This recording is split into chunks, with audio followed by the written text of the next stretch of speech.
Good morning, everybody. Hope you're doing well. Obviously, not our normal day of getting on air, and things are going to probably change up again. And because I am currently in my PhD program, and a lot of things are changing and shifting. Um, maybe I'll do I know I get these things in my head. I'm not gonna commit to it 100%, but maybe I'll do kind of a little journeying on the Women of Consciousness Facebook about what's going on with my PhD and sharing information and consciousness studies and um, that way people kind of understand. How so also you can follow us on if you go to womenofconsciousness.com, you will find us on Facebook. We are trying to get the Instagram up and running, but also Women of Consciousness on Instagram or at Women of Consciousness on Instagram. You can find us. And we have a couple of things coming up in September, two goddess circles, one goddess retreat, which we'll be doing a virtual retreat for individuals. And we hope to see you at either one of those. You can go to Eventbrite and look up Women of Consciousness. And we have our events coming up, I believe, September 20. Remind me, Pam, because you were the one who knows the dates. The 20th is the monthly normal goddess circle, and then the virtual retreat is the following week, the 27th.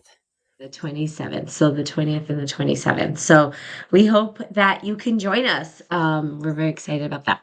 So today, what are we talking about?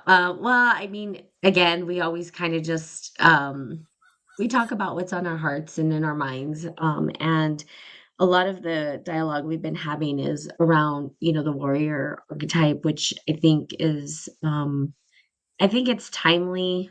I think it's important. I think that as a collective consciousness that individuals are I believe we all embody some part of the warrior spirit, and we have to because obviously we wouldn't be alive, right? We are constantly going through these patterns of suffering where we have to emerge out of them.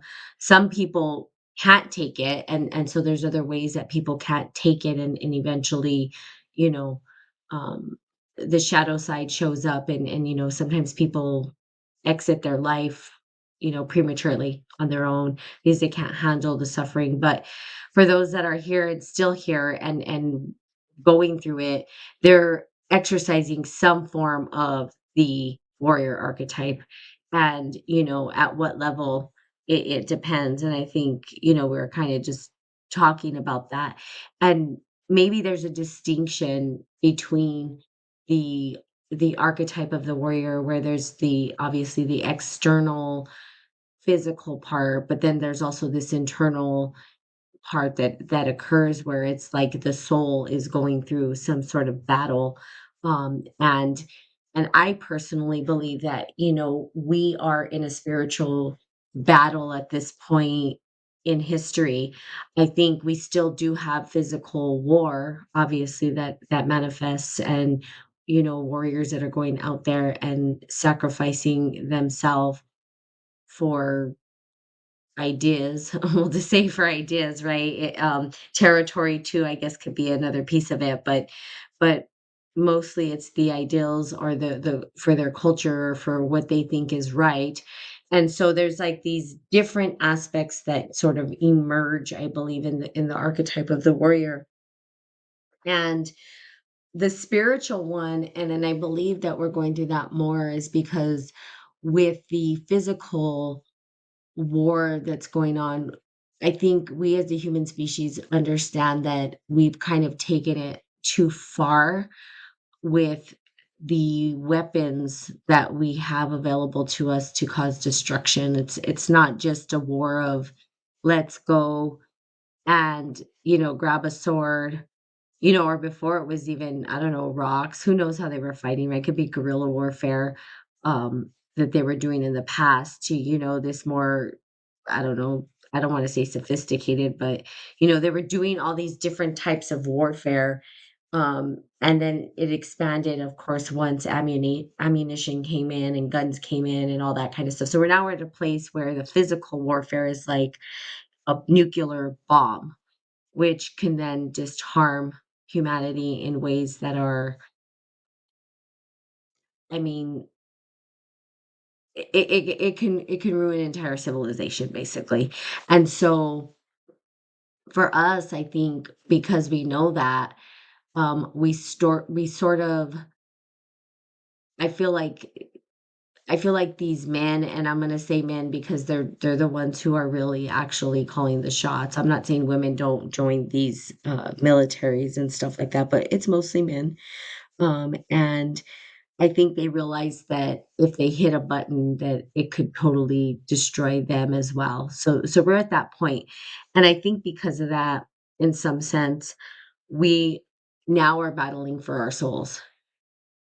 And so I think there's this like inner outer experience of the archetype of the warrior, and the internal being sort of this battle that, the human experience or human condition, that as these challenges emerge, that we are battling within ourself, these, I don't want to call them demons, but these shadow aspects of ourself, and trying to sever or cut through or transmute, transform, whatever you want to call it, into something that is meaningful, or into peace, or into what I would say eventually the liberated warrior, which if you read the gene keys, they talk about the liberated warrior, which that's where I'm kind of like, yeah, I resonate with that a lot. So in the battle of the spiritual realm, we see that there's certain individuals that show up as, I would call them, some of them parasites, right? That show up to suck the life force out of you. And a lot of the battle is setting boundaries, or placing boundaries for yourself, which to me shows up as, the sword, right? The sword of like cutting ties with people, or communicating what you need, and communicating your boundaries, which again goes into tarot. So if we're talking about archetypal stuff, it's not just the warrior itself, right? You can look at the Queen of Swords, and I always, those are the two major ones that I always talk about, is the Queen of Swords and the King of Swords, where you have a very unique pattern. The Queen of Swords, in her shadow aspect, is not very fun to deal with. Um, you know, so it's kind of looking at the tools that we have in sort of this spiritual realm, if you will, or the archetypes, or however you want to call it, within the soul. What is it that we have? What tools do we have to support us through our internal battle? And as a warrior internally, how do you either sever things from within, or actually transmute and transform things, and shed the old into the new? So there's all these aspects to it. And I think for me, I'm at a place where, I'm starting to find peace and harmony within my own self. Like the battle, doesn't have to be so chaotic as it was in the past. And part of that is like regulating nervous system, so we can put it back into the physical of the experience of war is like heightened anxiety, PTSD. Chronic PTSD would be kind of the residual from going to battle. And then we would say that, how do we regulate the nervous system so that we're experiencing peace, right? If you could see that PTSD was a result of these people going to war, and coming back from battle. Now we have chronic PTSD from individuals who are experiencing physiological, internally, the same type of experience, and not being at war, but they are. They're at war with themselves. And they're at and so there is this kind of, I don't know if dichotomy is the right word, right? This kind of split of internal, external warfare, and and how that's being operated. So, from an archetypal perspective, you can look at these different energies, that can help you maybe battle the internal war, or things that emerge within us. And how do we use that energy to, I think, find harmony and liberation within? Like, that's where I'm headed, Definitely. I need to be liberated, and come to that peace. So, that's kind of like what I have to say. What do you think? Tell me what your thoughts are, in terms of the warrior archetypes, or Yeah, I definitely agree with what you said. It I feel like when I reflect on my own experiences, like what you're saying about this spiritual kind of war, and I think right, like as a kid, that definitely taught that through the Bible. that Mhm, that right, there's this kind of like good versus bad that's taking place, and mhm, mhm. we're just, I don't know, collateral damage in the process Yeah, of that or yeah, whatever, yeah, fighting yeah, for our souls between the devil or Jesus. yeah. Um, so clearly, I mean, no matter how distorted that myth or whatever got, like that archetypal, there's obviously something about the light and the dark being at opposites. Mhm. And yet we know there's also a unity and an integration and a oneness that they like separate out of. Um, so I think it's complex. I don't think we'll ever fully wrap our heads around it because it's beyond the human, concept and imagination. But when we start to reflect internally and then start paying attention externally, I can definitely relate. Whether it was situations with other people where it felt like a spiritual war. Um, I think sometimes that manifests with a narcissist and the empath kind of dynamic. Um, because I think the empath definitely has to Mhm. like tap Yep. in and discover and recognize like you have this inner warrior, you have this inner strength, you're not a victim. These people don't have the right to abuse you, so like you kind of, when you're able to work through that narrative and rise up, you reclaim that inner power. um and I just feel like the external, like right now, obviously there's been so much inflation after COVID. um so we're really navigating a very stressful time in the culture. um we're not meant, as humans, as a species, we're not meant to carry the weight and the burden all on our own. We're not, and to be forced with the financial struggles and burdens and having all these systems that just see us as a resource. I mean, it's kind of like how we see the earth and we tap into her to suck out all her oil. Mhm, It mhm. feels like these structures that we've created over our own evolutionary period are now just feeding off of us. And for me, that's where I'm like, no, I'm not going to do this. I'm not going to give into this. And that's where I'm tapping into a lot of my inner warrior energy. um because I don't want to keep repeating cycles. Like I don't want to keep giving into these systems. I want them to fall apart. I want them to be restructured. I want new paradigms to emerge. And so that's where my, I guess, inner warrior energy is, where I know how powerful I am. I know my worth. I know my value. I've gotten through all of those, wounds and blocks and all of those things to kind of, again, rise into this sense of self empowerment. And now it's facing the external and being like, I'm not going to live my life this way. Just because I was born into this 9 to 5, wake up and live your life for other things, you know what I mean? And Mhm. then go home and just kind of zone out, right? Or we find coping mechanisms to kind of escape our reality. Like that doesn't work for me anymore. And it hasn't for years. And I'm not. So like that's where I'm trying to fight off through healing, right? Through awareness and healing and transmuting those darker energies that feels like it is trying to just suck the life force from my soul.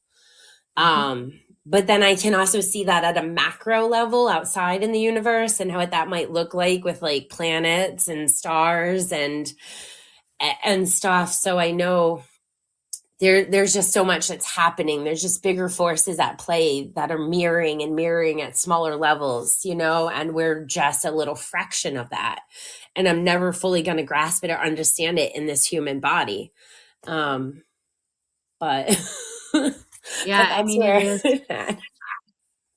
I think, and there is this constant, like, I mean, we've pegged it as this bad thing for, I think because we rationalize things, we make meaning of things, that we've made certain things bad, and, created this sort of idea of war, of like this, like you said, the shadow, the into the light, and them being part of one, and we see it externally, and I think that a lot of it is like we've made certain things bad, certain things right, and it caused sort of our own kind of suffering that doesn't need to be there. Some of it, I think pain for sure is something that is real, and has to be addressed, right? So if somebody, kicks you in your knee, that's going to hurt, right? That there is this level of suffering, and there is a war in the body, right? Because it's trying to repair itself, it's trying to,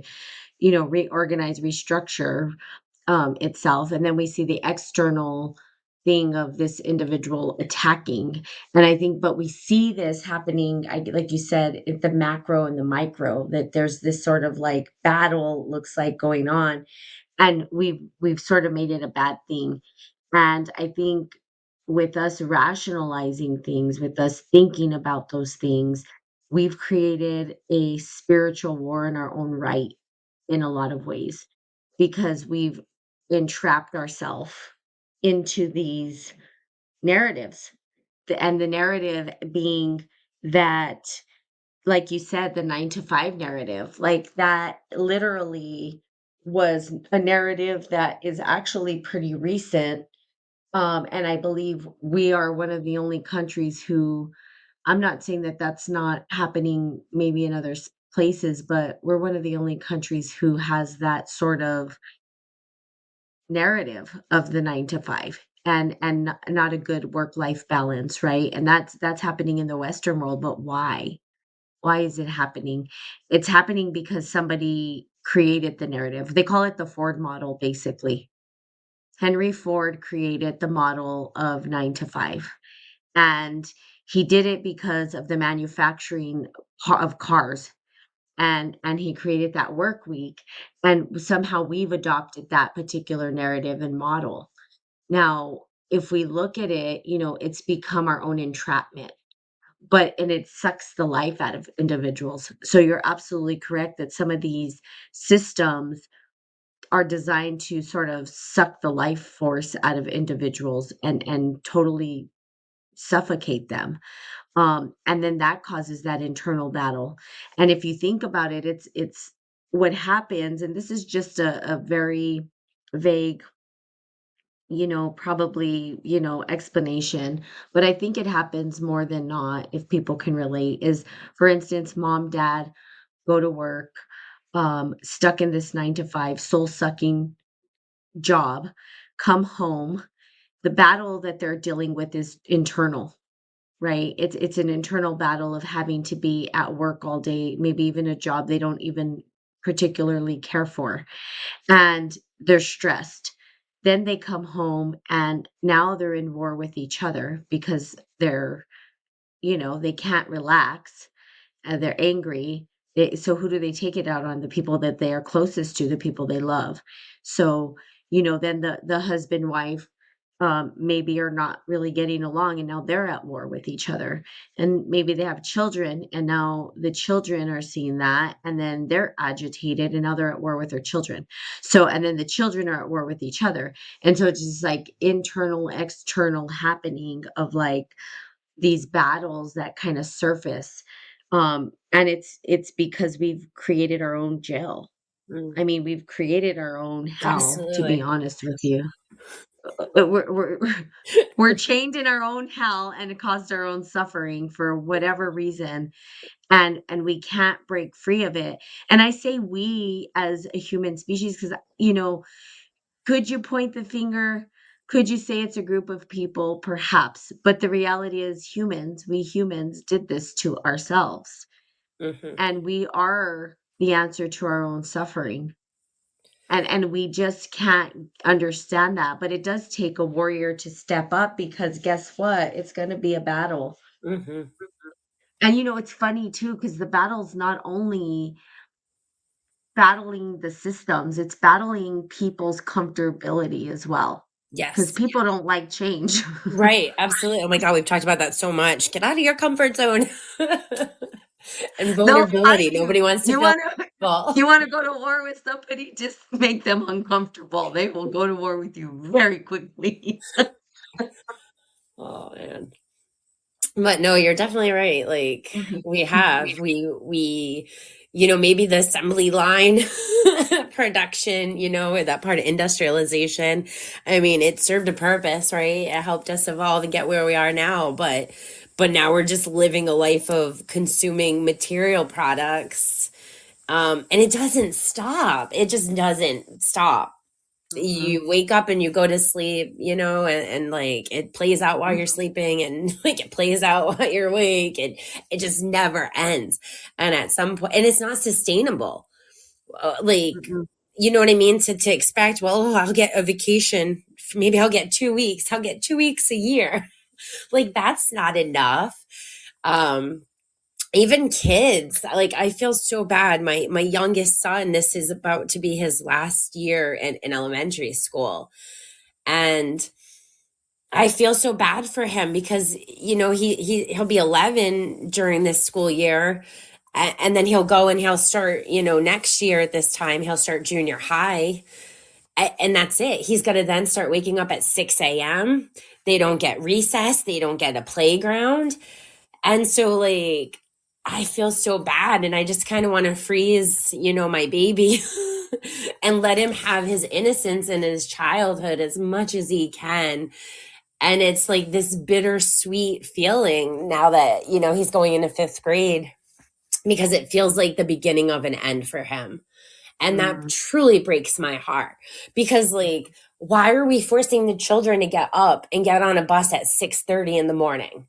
It doesn't even add up with our job schedules, like we're not even in sync in any way with like school and work and then driving. Like I think when you get on the road and you look around at the collective energy, like we can't even drive in harmony. It just shows you how out of alignment we are as a collective. And I think like it all shows up when people are driving, all that, the anger, the frustration, like I've got to speed, I've got to get there, everybody's just flying and flying. And I think that's a great metaphor for like how you're tackling your life. Look at how you're driving. Yep. Because you know what I mean? Like if you can't even slow down and just enjoy the drive, it's just well, not destiny, but destination, and nothing in between. And you got to flip off this person and drive around that person. You know what I mean?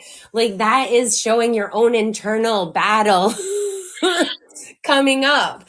So it's all around us. The signs are in our face every day, but it's just having those blinders on and having tunnel vision and only seeing and accepting and acknowledging like what we want to. Um, but it's not a sustainable. And I feel bad for my kids because like looking at the state of the economy, like how are they going to make it? How are they going to, you know what I mean? Like how is it going to be for them in 10, 15 years?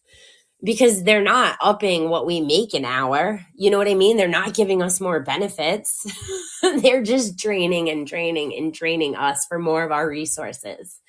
And it's not Absolutely. sustainable. And I will fight it. I don't know how. I don't know. Like I'm working through it every day. But on a soul level, like I'm not caving. Yeah, I think that's the gist of it, is that they're stripping the soul Hmm. completely to the bare bones because, it's funny because okay, so sort of reading into consciousness, and I really need to remember who's saying what on these things. Sometimes I'm like, wait, who? But there is this model like where they really do like they're trying to understand why we have experience for one, and that why we can self-report our experience. Like that is like the biggest um, I would say headache that scientists have because they don't understand consciousness. They don't know what it is. They can't answer the question. But they talk about, this model of like, okay, so there's input, there's this internal process, and then there's output, and how do they control it, I think is the biggest thing. And in my mind is like, well, why do they want to know so badly? What is their reasoning behind wanting to capture the essence of what it means to be human, what it means to be a self-reported system, to be rational, to think about things, to create from our own imagination, all of these things. And the biggest thing is that they can't understand, the input is different. So for instance, like the input of you're thirsty or whatever, that's kind of like the external thing, right? Where you're like, okay, I'm thirsty, then this internal thing happens where you're like, okay, I feel thirsty, I need a drink, and then the external thing would be then to take a drink, right? So it's kind of like they go through this process, right? And what I'm thinking is that individuals, and I wanna put it, I don't wanna just say it's all capitalism, but I'm gonna say it's capitalism in a lot of ways because capitalism is all about consumption and marketing, right? It's how do we market to individuals? How do we have these individuals consume what it is that we wanna give? So they wanna know behavior, they're trying to control behavior, and I think by controlling behavior, they do specific things, and sometimes it's price gouging or whatever it is that they do, and they're like, we know that if we up the price of this, that, because it's maybe gas and oil, they have to do that because they know that they need to get somewhere. So now we can control kind of the behavior based on, what we think we can do. Um, but there's this thing, the reason I'm going into this whole long narrative is because there's this thing that they don't account for. I call it the trickster archetype, but it also could be the warrior archetype, is that they're not counting on us fighting against it or speaking up against it. And it's because they put us at just comfortable. They put us right at comfortable where we're not going to go crazy.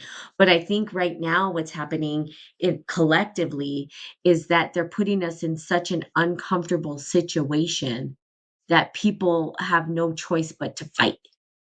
They have no choice but to emerge this warrior spirit. So, it is timely that we're talking about it, that we're saying, hey, we need to emerge as warriors, because it is an internal battle. They're sucking our soul, for one, with the 9 to 5, no time to process. We have, if people do, and I'm going to say I'm in a totally different circumstance. I'm very fortunate, but for individuals that don't have time abundance and are having lack of time, they have no time to reflect on the battle that's being waged against them. They have no time to sit there and realize that there is a spiritual war that's happening in their 2 days that they have off from work. what are they doing? They're probably so tired that they can't do anything, to be quite honest with you. They just wanna relax. They have no time to reflect and stop and pause and really assess what is happening at the macro level. They're so caught up in this micro level day-to-day activity. I have to pay the bills. I have to do this, that they're not realizing that what's being sucked from them is, I would say, their soul, but also their time. Because I would say that the soul is sort of like, we embody a soul to experience time. I think, I could say that that's probably correct in a lot of ways, that we experience things in time, and our currency, our major currency is time itself, and we're being suffocated and starved of time. Absolutely. So, and we're looking at the money. We're not looking at the time. Right. And there's a good movie. I've talked about time so much. Time is such a big thing for me because people are trapped in time loop. Yeah. They're, I've told you this before. This Yeah. is why I don't follow. I believe in astrology, and I like astrology and time, but I don't follow it because I believe it keeps you trapped in time. And Right. and I think there's a way to transcend that, right? So that you're not stuck in these constructs of somebody else's time, if Absolutely. that makes sense. So, not that I don't believe it, and not that I don't follow it or read it, but I'm not stuck to it. Right. I don't remember dates. I don't remember all that stuff. Yeah. I just don't. We talked about, yeah, no, we talked a lot about that, like personally, just between you and I back in Yep. like February, March, and because I was the astrology. You Like are, you I mean, I are. still am, Yeah, you're the time person. but I've let go in a lot of ways. Yep. I'm Yep. not tracking what's happening every day, but yet I can feel it and I can understand. Uh-huh. Correct. But I was laughing, when you were talking about the weekend and being too tired because that's been my life, and Mhm. like I haven't mowed my lawn, and I have Mm. put it off for like the past, like, I mean, since Saturday. My goal is Saturday and we're on Wednesday. Yeah. um because it takes me like an hour and a half. I have to do the push mower around my house, and then I got to get on the rider, and I got to go further out into the property, and I got to go to the gas station because I'm out of gas right now. So I got to fill up the gas can. And I'm just like, I don't want to do it. Like, I'm a single mom, and I've got my two youngest that I'm raising, at 14 and 10, and I'm tired. Like, I'm Mhm. exhausted, like having all of the things, all the responsibilities, the weight of it all on my shoulders. Like, it is too much. And then I got to balance it the best that I can. And so some of those things, like, I just don't care about anymore. It's like I just have to let it go. Otherwise, what's it going to cause? It's going to cause stress. It's going to cause Mhm. me to, like, start being a negative criticism, critic in the mind, of beating myself up, thinking I'm not good enough. And Yep. and no, like, I've already navigated and gotten past all that, right? Kind of rewiring the nervous system. You got to rewire the brain too, right? Yep. So, like, I'm not falling back into any of those unhealthy things. But for so many people, they're never able to heal and rewire themselves and break out of those perspectives. So, like Mhm. you said, it's just this loop and this loop and this loop. Mhm. But yeah, and the astrology was very intense for August. Mhm. There has been a lot going on, and we're about to enter eclipse season, and that will shake things up more in September and October. It is meant, to kind of align us with destiny. So those astrological circumstances have massive importance. Um, and I think just noticing it and accepting it is enough to kind of surrender, and you Mhm. don't have to get carried away and like live by it. You know what I Mhm. mean? Mhm. I don't have Mhm. to worry about like living my day because of this alignment. We actually had a rare planetary alignment this morning. I think it was like Mhm. 5 or 6 planets right at Mhm. sunrise. Mhm. Um, but I can know like that energy is just gonna ripple out. And then, you know what I mean? It's gonna impact me on a personal level through my experiences in whatever way it's meant to. And it's gonna be different for other people. But at least having an awareness of those planets' personalities, because they're archetypes in themselves, you Correct. know, I think some of that can be helpful. Um, but yeah, the whole time and time itself on a universal perspective, it feels like it's speeding up.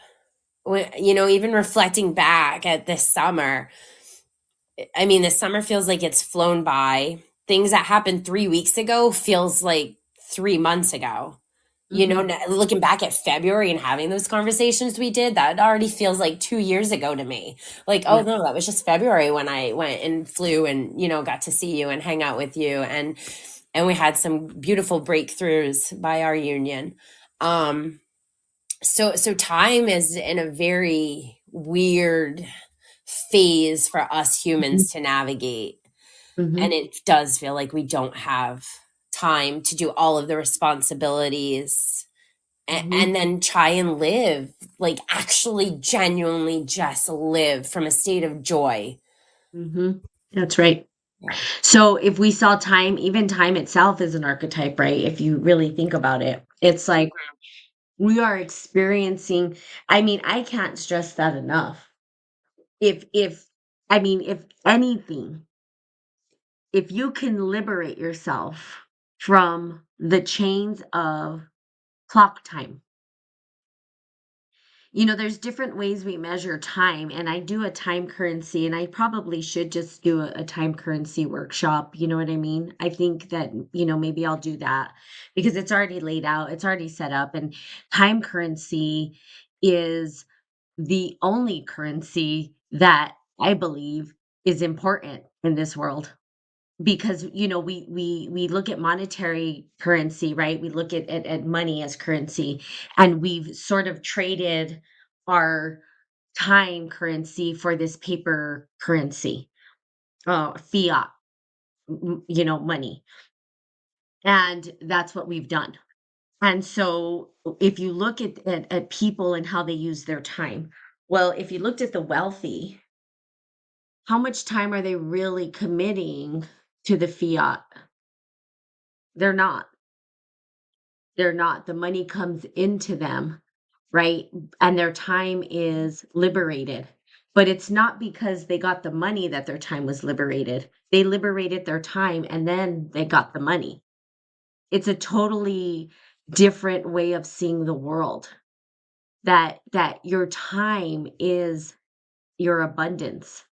That is the core of the abundance of what we have. That is the only currency. And if you notice, even when I do my workshops and stuff like that, if you notice, we talk about time more than we even realize.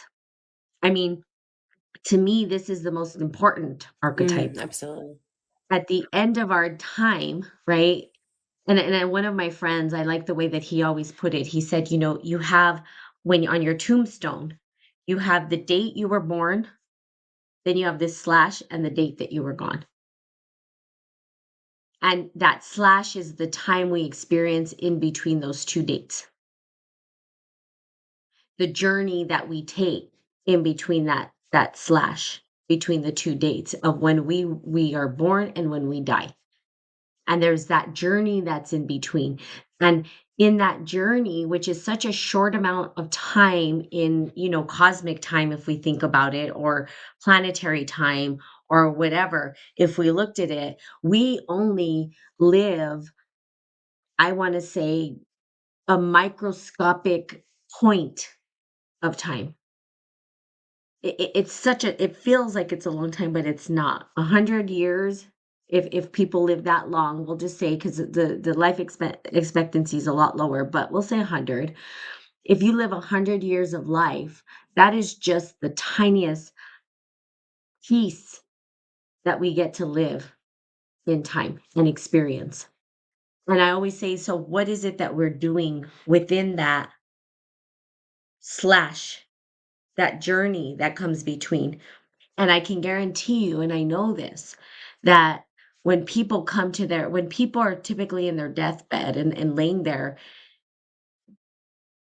some people who have not honored their time or used it wisely will say, I wished I would have done the things that, I wanted to do. I would have done it differently. There's this sort of regret that sort of comes up because they didn't feel like they used their time wisely or the way that it should have been used. And so we have the choice. And I think when we talk about this warrior, this individual to rise, really what we're doing is we're fighting for, yes, our soul, but also for our time, our experience, our liberation, for how we want to experience the world around us, how we want to engage with it, interconnect with it, what kind of experiences we want to have, because that's what it is. It's a compilation of experiences at the end of the day. And what we do with it is really important. So if you can figure out time, and I'm very excited because um in my one of my class in consciousness and experience, the class that I'm taking, um one of the days that I'm going to be facilitating class is about consciousness and time, and I'm very excited about that. Mm. Yeah, it's cool. Super excited to get to see what they say about time, because I have this thing with, this, that I have this thing with Mm. time. We've talked about it many times. See, many times. I'm telling you, notice your language today and realize, like, for listeners, Mm. mark how many times you talk about time. Right. Many times you talk Right, or about you're checking the clock to see the time because you gotta live by the clock and you gotta be yeah, here. You have that appointment everything's then. around time. Yeah. It's everything, because it's Yeah. like, I gotta go, I have this appointment, that's about time. Right. Or, "Oh, I'm spending the day." When you say you're spending, what are you spending? Even look at the language, Mhm. right? It's almost like I'm spending money. So if you looked at currency, they've sort of attached currency to this concept of kinda time, right? Mhm. I'm spending, or we attached our language to currency of money. Could be the other way around, I'm not 100% sure, but we're like, "I'm spending the day with," "I'm spending time with," right? And if you looked at it from the money perspective, like, change it out, really think about it, right? Or you can say, I'm spending or I'm paying attention to. What am I paying attention to? Oh, I'm watching this or I'm watching that. You can say that you're paying something out, right? You're paying this and you're paying that, and you're spending this and you're spending that. And our language even tells you that. So time is a currency, and we can ride the wave. And I always tell people, when you liberate yourself from this Ford model, which is really, I think there should be some legislation around this, because if we went back historically and looked at when they said, hey, this is a good idea to have a 9 to 5, which I don't even know if it's part of legislation, but to break out of it would be to, hey, we don't agree with this anymore, this model needs to go. Like, who created that to begin with? It was this guy named Henry Ford. He created that model. So we don't want it anymore. It doesn't serve us. It doesn't work for us. You know what I mean? And that's where the warrior archetype sort of shows up too, because we've got to battle these things. We've got to be able to um, put on our warrior shield and be like, let's go to battle, and there's that. So, and then also you had brought up another point that I just kind of want to touch on real quick too, is, the empath and the narcissist, or the empath and the psychopath, the empath and the sociopath.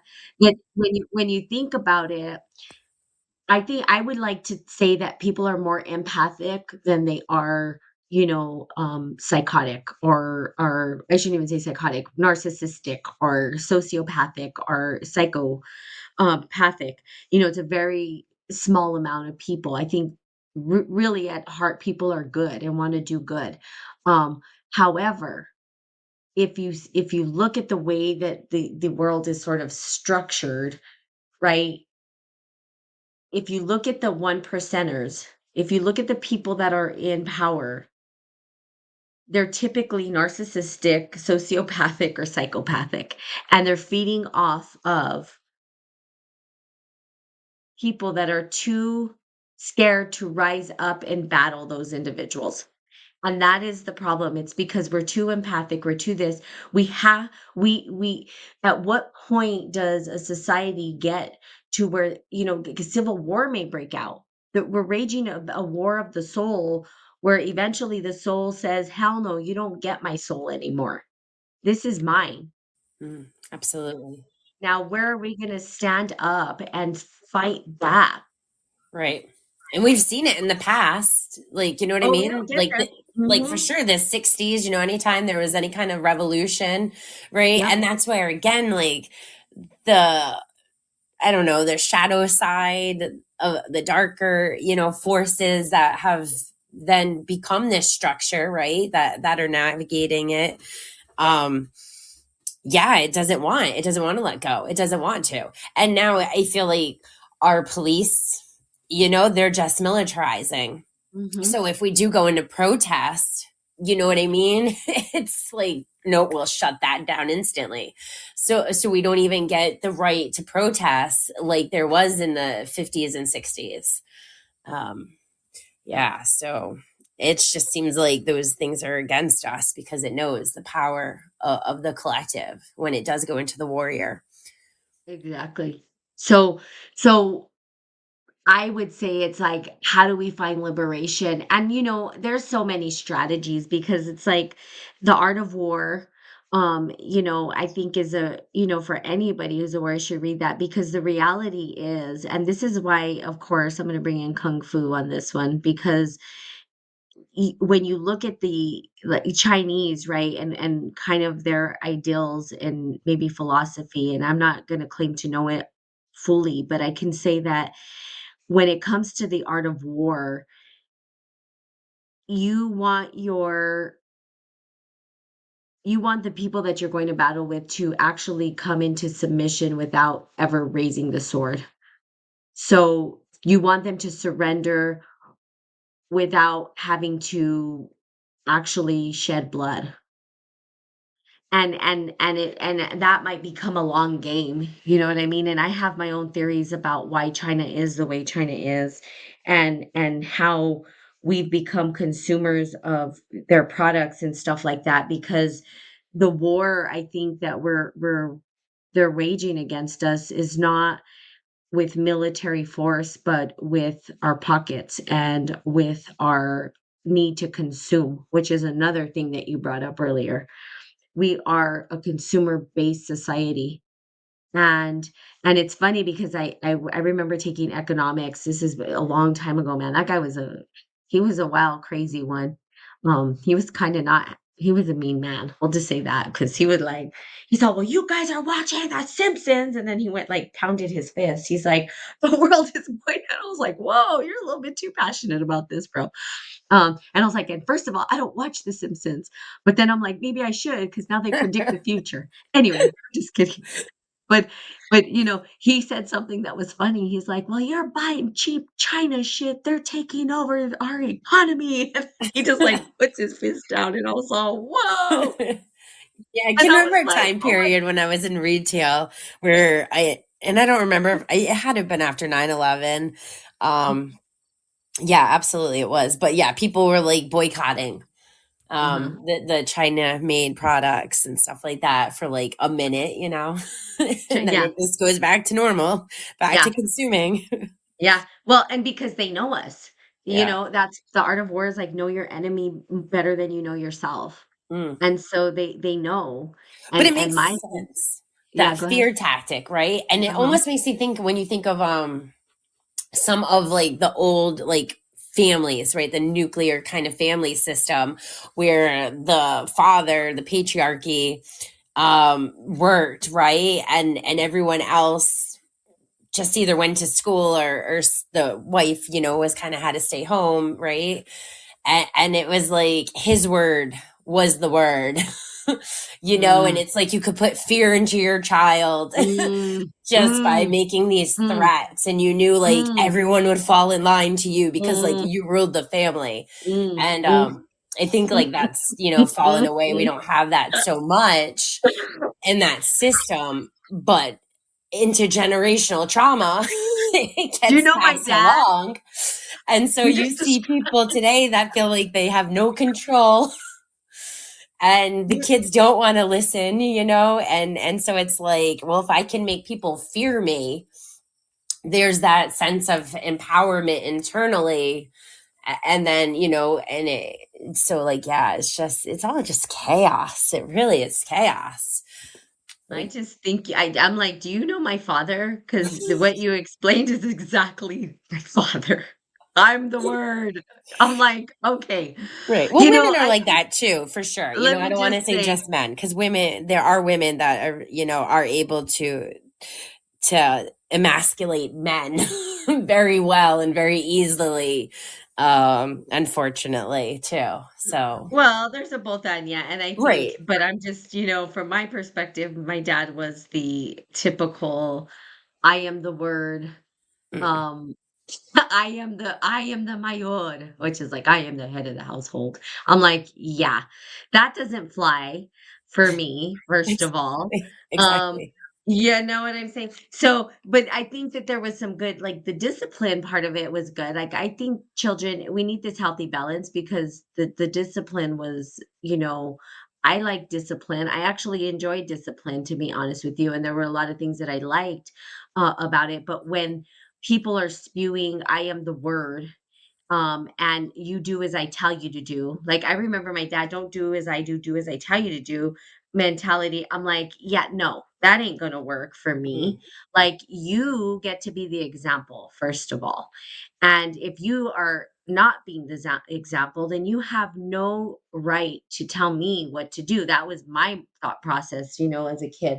So I was like, yeah, no, that's not going to work out very well. This is not going to work, Of course, I never told him that because he was you would think he was military. He was very, like, not very nice guy, period.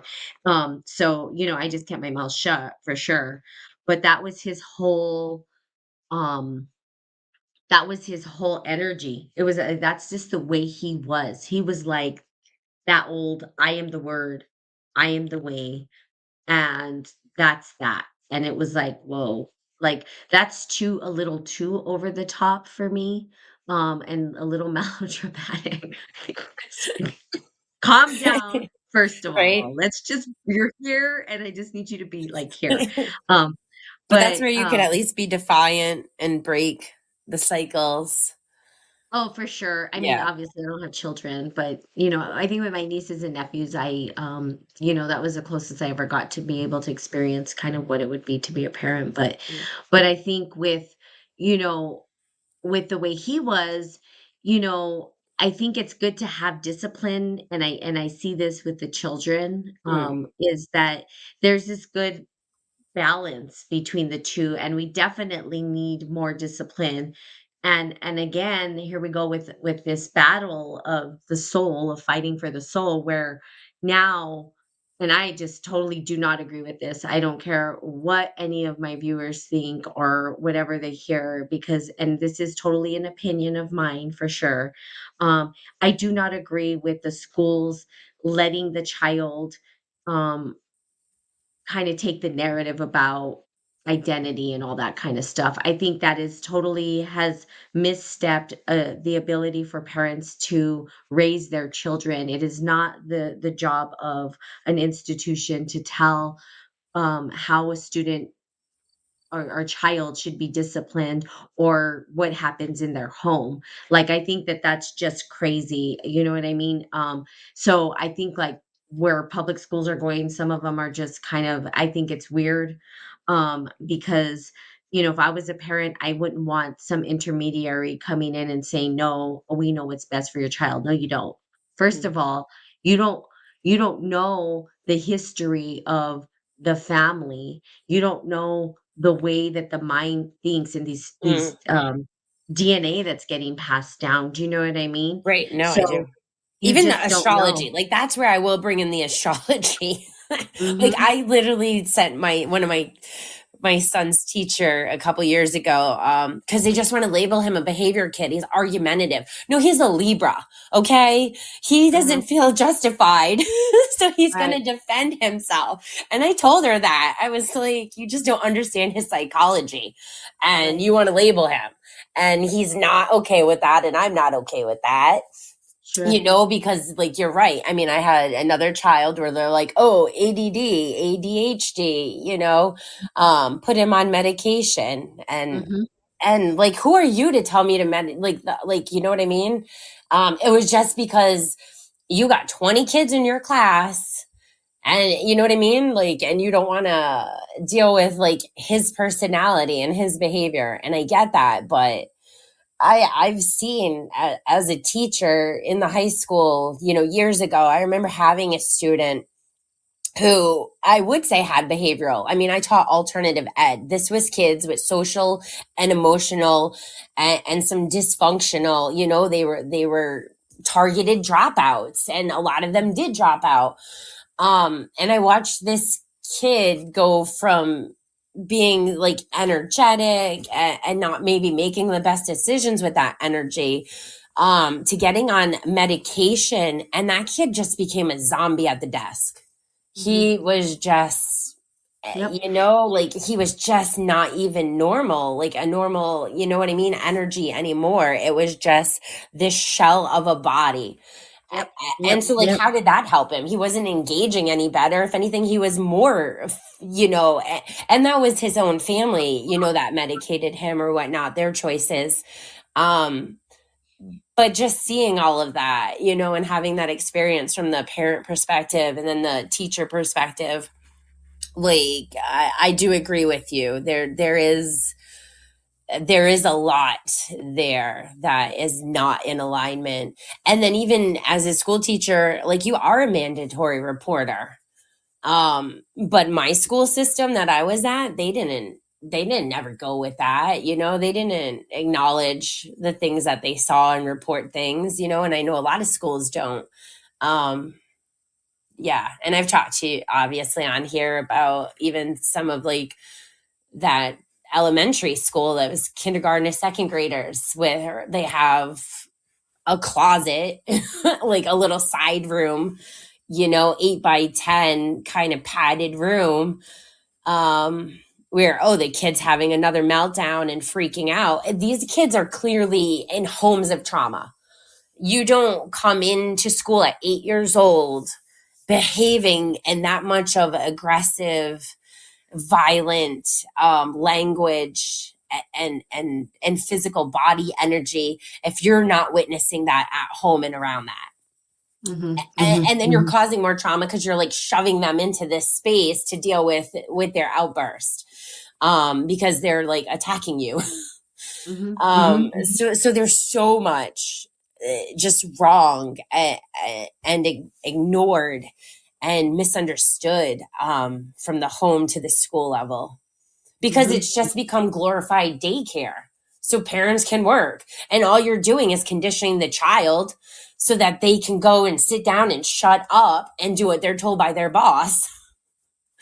Exactly. you It's know? it's control it's controlling behavior. Yeah. That's the end game is they wanna control behavior, Right. and and and that is the problem, and this'll go to a whole other thing, which we're running out of time, but even in my readings, right? So, talking about, artificial intelligence and, them trying in consciousness studies, really trying to understand what is experience and why do we experience basically, and how do we create, and that's what I feel like they're trying to do with artificial. How do we create a self-reported system that has consciousness or awareness, or can report or have feeling and experience?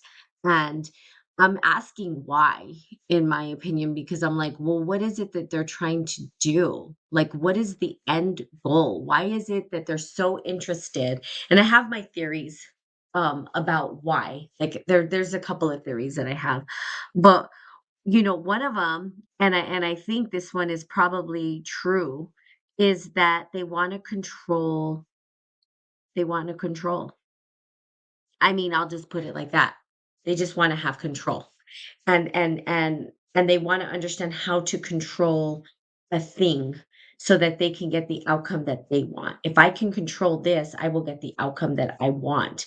And they've had to do a lot of, if you look historically, when they brought slaves over and stuff like that, they couldn't necessarily control behavior fully. If they could, we there would still be slaves, and there's not, because they couldn't control humans. You can't control humans. They just can't control behavior. And it really, it bothers them.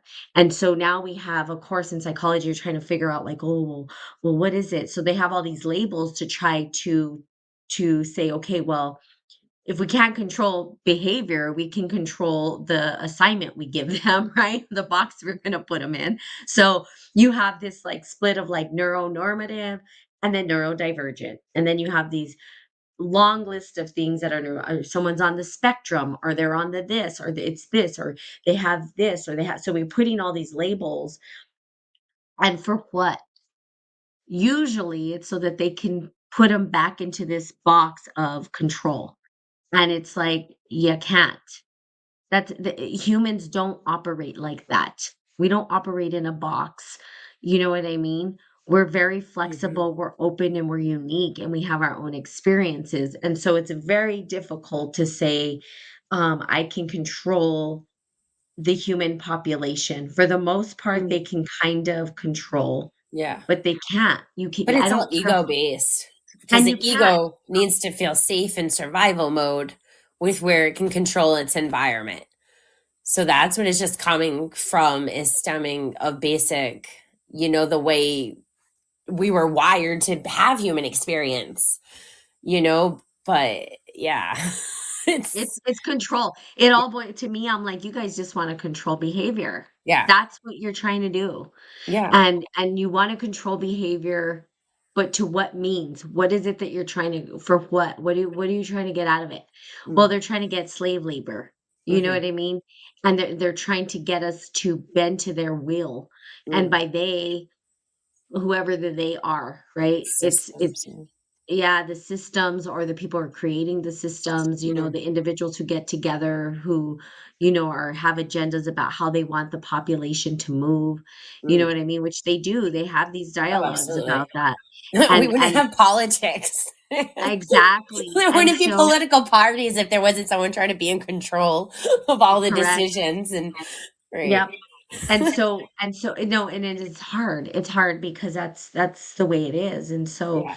they're wanting to control, and and so that's my one theory. There's other theories I have in terms of like, typically it's men that are creating these artificial intelligence, and I believe a lot of it has to do with the fact that they themselves can't grow birth inside of them, and so they can't really Mm, create. I mean, I guess they're part of the creation, right? Because they're sperm or whatever, you need that, but beyond that, they don't have the ability to grow life within them.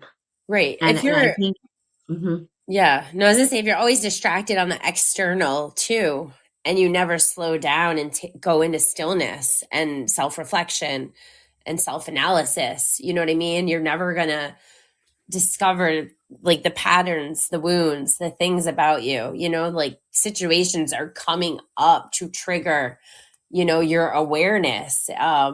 It's not just happening to you, it's happening for you.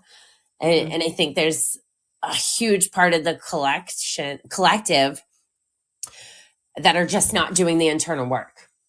They're just completely shut off and void of their own internal. So when emotions and thoughts come up, they just ride those waves and get carried away. You have to step back from that and become an observer. You can't be attached. You're Well, not and your they emotions. are, You're not your thoughts. right. But And they are, and that's the thing, is that they are observing, but there's observing externally. right, And exactly. I so Yeah. yeah. So and then I think that that's why they're creating. that is my theory. I honestly think that that's why they're trying to create artificial intelligence. I think that I think it's one of my theories. I'm not saying it's true because I don't know. Some research would have to be done that they don't have the ability to produce life. Mm, And I think that what has happened because we live in such a patriarchal world is that their natural response to that is to create artificial intelligence mm, and try to control the behavior of that thing. You mm, know what I mean? So mm. it becomes their own kind of baby, if you will. Right. Um, that's another kind of, theory that I have around it. And so it's just this thing that we're trying to create or to move forward with and to understand instead of actually embodying it ourselves. And Mm, and like you said, looking, observing, being the internal observer of your own internal world, mm. which is where there is a battle and battles that you'll have to overcome, but that is, Right. you can give birth to things, ideas and stuff like that, um, Absolutely. within you, you Right. know, but it's kind of turned into this thing of I want to control behavior, which is Yeah. just, yeah. So anywho, um, I know this kind of podcast went all over the place, which is good. It's like, because No, I think exploring it's all connected. of course I do too, but it's still for some, I'd be like, this is all over the place, but it is Right. connected to me in my brain. I can connect it all. Right.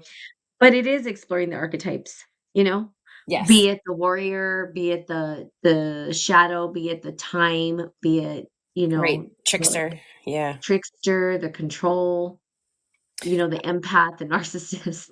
Right. Absolutely. Those are all situations or narratives or internal. I think the biggest thing is honestly like we're talking about the experience part and kind of what you're going back to like science doesn't include our internal experience, and it just looks at that external experience in a way. um and even with like psychology, right, you can look at, there's a lot of behavioral psychology and cognitive, you know what I mean, those types of things.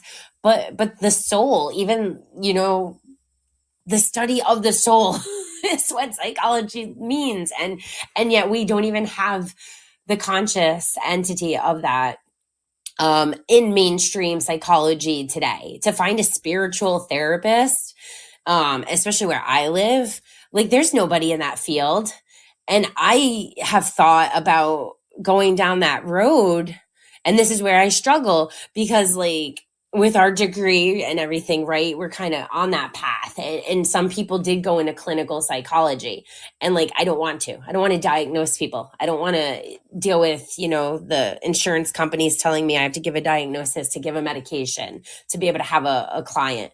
Um, but I think like we really need to we really need to respect and honor and bear witness to the experience internally of the soul. And it is a battle. I mean, many times I feel like Jekyll and Hyde within, because it's the ego, it's the soul, it's the subconscious. There's just so many split aspects that are trying to reintegrate.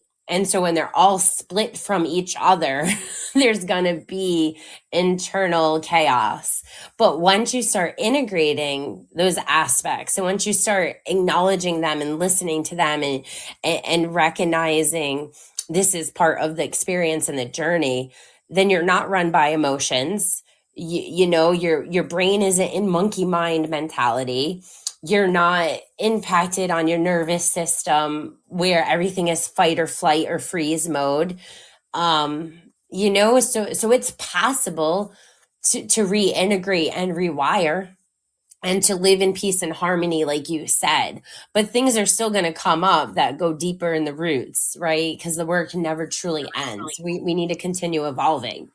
And that's what it really truly is at the end of the day. It's like, how much was I able to evolve? How much was I able to transcend old narratives and grow? How much skin did I shed? And if you're in a container, if you're in a comfort zone and you're just feeling like pressure squeezing at you, but you're not changing anything, that's where it does become a internal war that can have bigger repercussions for sure, that Yeah, mirror into the external back at you. yeah, and I'm starting to understand why, well, first from a scientific perspective, why it's not there is this kind of, so in consciousness studies, right? And that's kind of what I wanted to talk about. And maybe next time I'll do more of like this um explanation of like what is happening in consciousness with the split of mind body, consciousness studies from obviously from the scientific perspective and reductionist, right? They have like functionalist or dualist functionalism.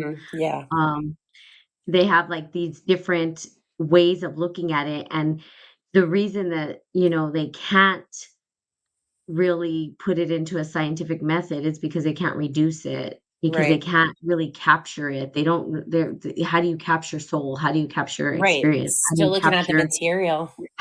how do you Yeah. capture, you Mm, can't do that from necessarily a scientific perspective, but you do have qualitative research that right. ways that you can do like narrative psychology or different ways Right. of looking, at it. And so there are different methodologies that you can, Absolutely. but That's it how I becomes, embraced my thesis. yeah, Was so Yeah, so that was beautiful to be able to have that at least experience.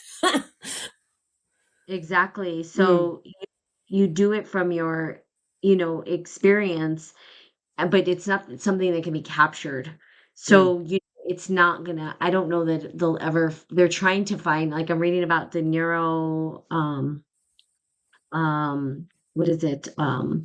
What can I phenomenology, no. neurophenomenology, where they're trying to bridge the gap between neuroscience and phenomenology, and how the Mm, two can come together, and how would you do sort of research around that, where mm, you would take the brain activity, which would be the scientific, and then the self-reports of the qualitative, and mm, bridge the gap between the 2. But are they gonna do it? I don't know. So those are things that, like, of mm, course, I'm learning, right, in my coursework, which is been very, very, powerful and mm, impactful. And so I think it's important for people to understand these concepts, right, um, from a more academic perspective. We get it from the individuals. Like at the end of the day, it's like, what are we talking about? How can you deny?